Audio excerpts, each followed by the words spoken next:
that'll help your short game immensely. First, try to find a system that works. Keep it simple, but find a system that you can go back to when things get off. Second, look for quality contact. Whether it's your putter, your wedges, out of the sand, look for quality, solid contact, and this will help your game. I'm Zack Johnson, and this is my short game special.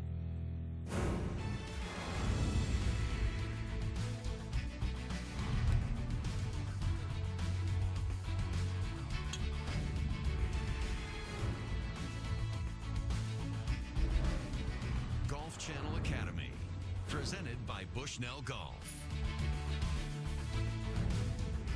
Welcome to Golf Channel Academy. I'm your host, Brian Bateman, and we are in St. Simons Island, Georgia, in one of the most beautiful courses you will ever see, Frederica Golf Club.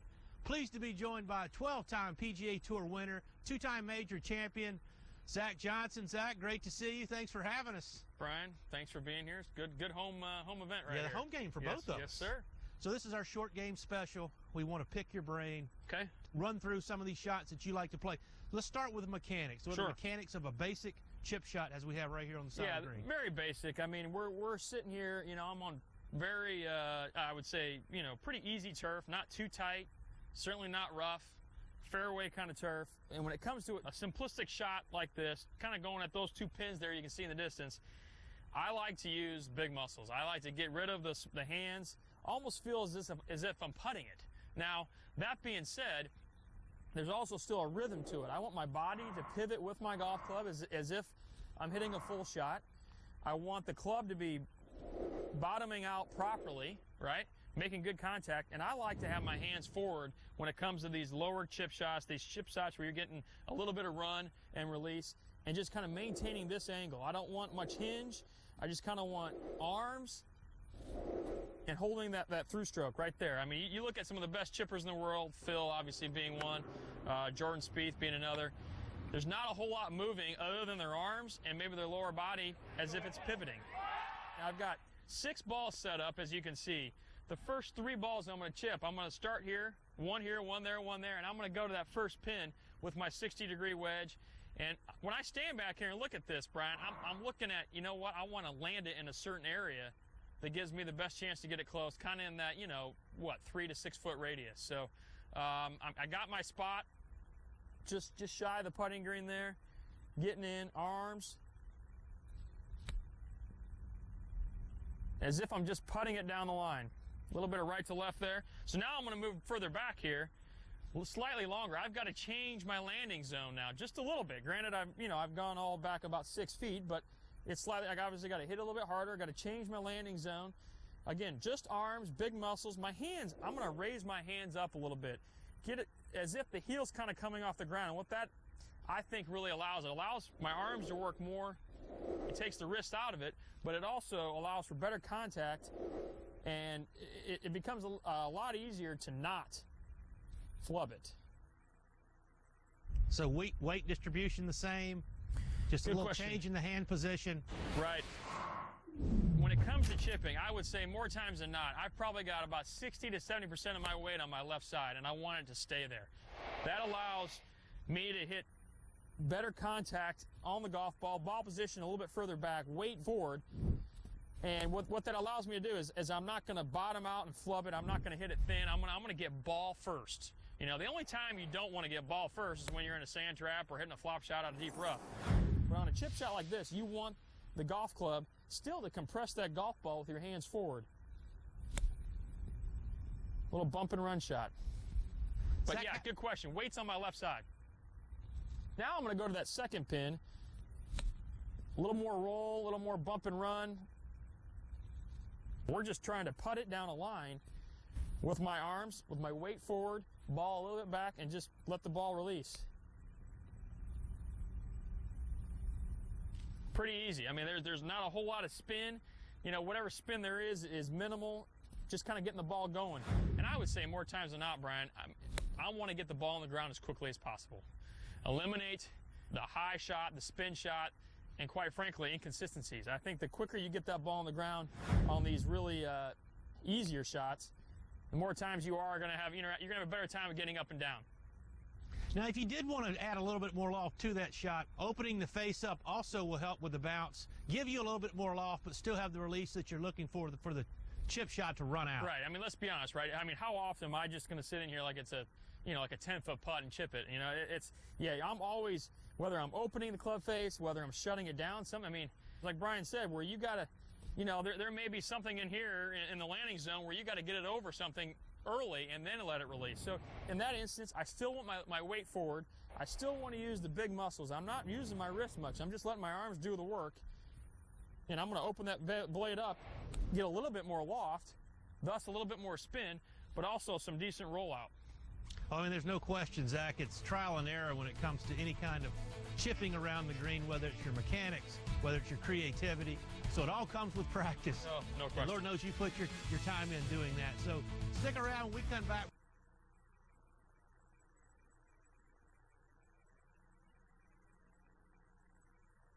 He'll have it a good 6 feet below the hole for his birdie.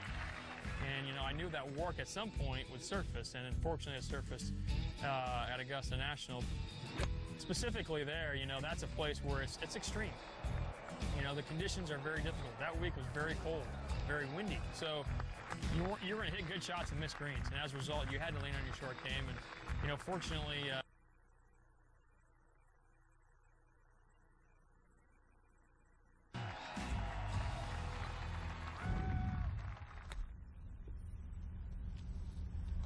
So, Zach, now we're doing a drill that you love to do. We've taken the flag sticks out, so really distance is not an issue. This particular drill is about flying it to a certain spot with a certain club, different distances. So when you pick out that spot that you're trying to land the ball on these pitch and chip shots, right, that's where your practice is mostly focused. Exactly. I mean, the more I do this, especially on the road, I feel like the better I am equipped and ready to tackle that golf course if I miss a green, because what I'm going to learn quickly is how far the ball is going to roll out, but also, and most importantly, kind of giving myself an area where I want that ball to land, which will give me the optimal speed and obviously trajectory and all that included. So right now I've got my 60, and Brian's got my 54 and my 48-degree wedge, and I use them all. I mean, right here, I got to get the first ball in between the first stick and the second, and then obviously the next one between the next two, and then I like to land one just barely past the third. So see if we can do that. Always still, maintaining good technique, good fundamentals, weight a little bit forward. Got it in between there. For time's sake, we'll go back to my 54. Now this is going to be a slightly lower trajectory because I've got less loft. Again, I'm just using my arms, working on solid contact, rehearsing the motion, letting my hips and my lower body go with the golf club. 60-40 on my left side, slightly lower traj. There you go. Second one's got to land just past that second rod. Ooh, just got it in. Just barely got it in. And then the third one just past the last one. There you go. So where the ball ends up is essentially irrelevant. When you're studying a chip, your first thought should be, hey, what club am I going to use? What trajectory am I going to hit it? And where do I want that ball to land? So that it gives me the optimal trajectory and speed to get that ball close. And this is a good way to do that. Pitching wedge, I could go all the way up to my 7-iron if it came down to it. But now I got my 48-degree pitching wedge, kind of the same thing. These will go even a little bit lower, but same fundamentals. Land it between the first two. So you're not manipulating the face here to add more loft. You're just trying to use true loft. This is straight blade, true loft, as you said, yeah. Just past the last one. There you go. Good drill, ladder drill, whatever you want to call it, stick drill, great one. And then I can come back. I can work my way back and do it again. And what I like to do is I go back to my 60-degree wedge that Brian has here. And how am I doing as a caddy? Am I okay? I think you should keep your day job. Okay. But we won't go there. Now I'm going to add a little bit of loft to it. So the moment I add loft to it, I'm going to start using the bounce of this golf club, right? The backside of the club, and that's okay. You want bounces, typically your friend. Off this kind of, hard pan, it becomes a little more difficult, but you got more loft, you got to swing a little bit harder. I want it to land between the first two sticks with a slightly open club face and use that bounce just a little bit. But again, weight on my left side, big muscles, all arms. There you go. A little softer, a little more spin. Landed between the first two. Now a little harder between the second two. Look at my spot. Last look is right where I want that ball to land. There we go. There. Perfect. Yeah. So you're still talking techniques, technical aspect, but also feel. So this is a wonderful drill that mechanically you still have to do the right thing. This is the kind of stuff right here. When you get out there and you have those chip shots, man, where should I land it? Once you figure out, hey, this is the point where I got to land it, it's just, it becomes almost part of your routine. You're just going to hit shots. It's great. Well, I think this has been wonderful knowledge for those of you watching at home. It shows the creativity that it takes to be successful around the green. Takes a lot of practice. Zach's done his share of that, as most players on the PGA Tour have that have world-class short game. When we come back, we're going to continue to work around the greens. We're going to get in the bunker. He's one of the best I've ever seen, and he has some tips for you that I promise will improve your bunker game. Golf Channel Academy back after this. How do you get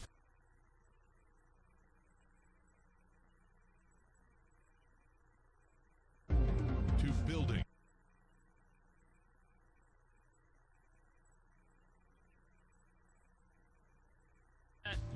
That 6 foot, 2 club radius, I can pick another shot.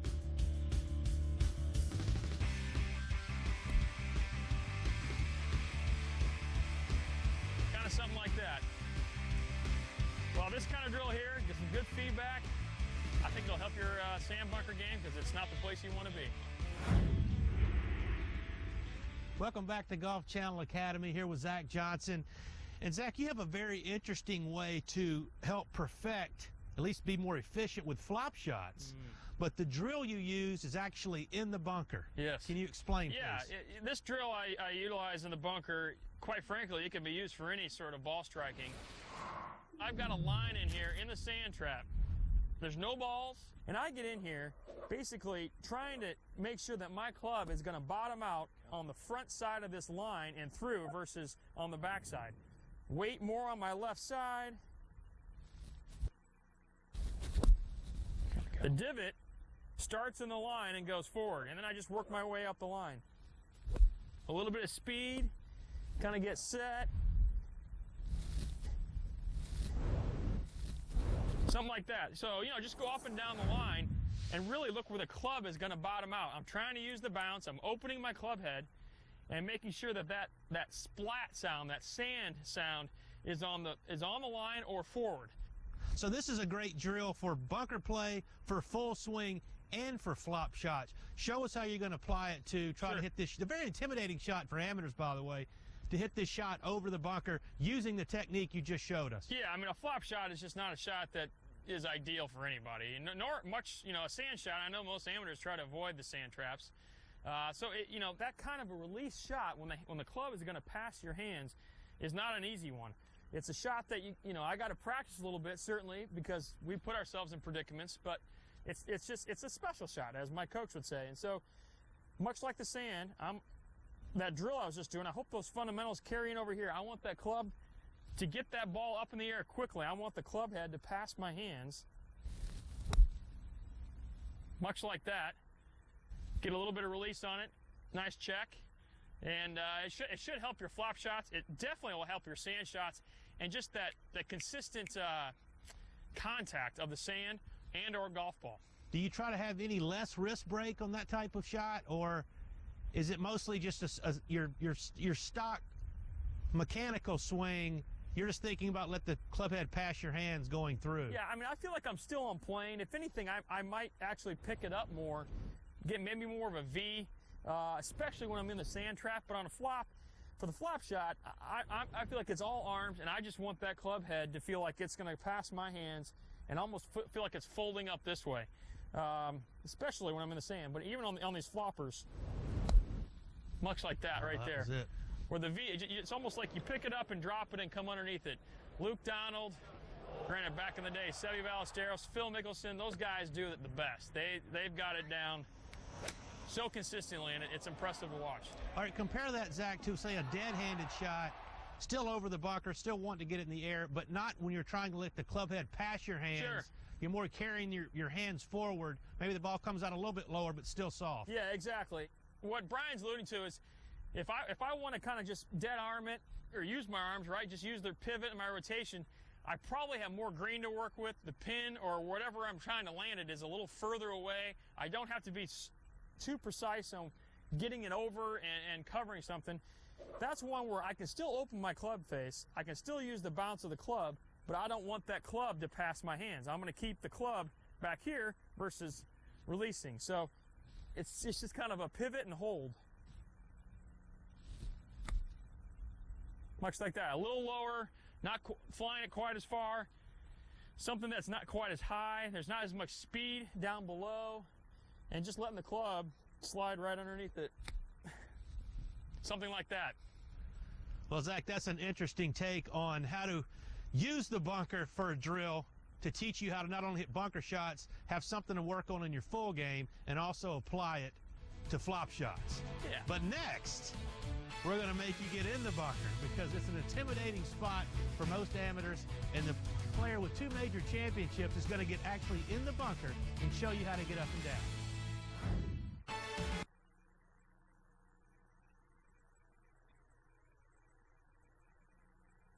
I want it to fall back. I'm not going to try to help the ball in the air, right?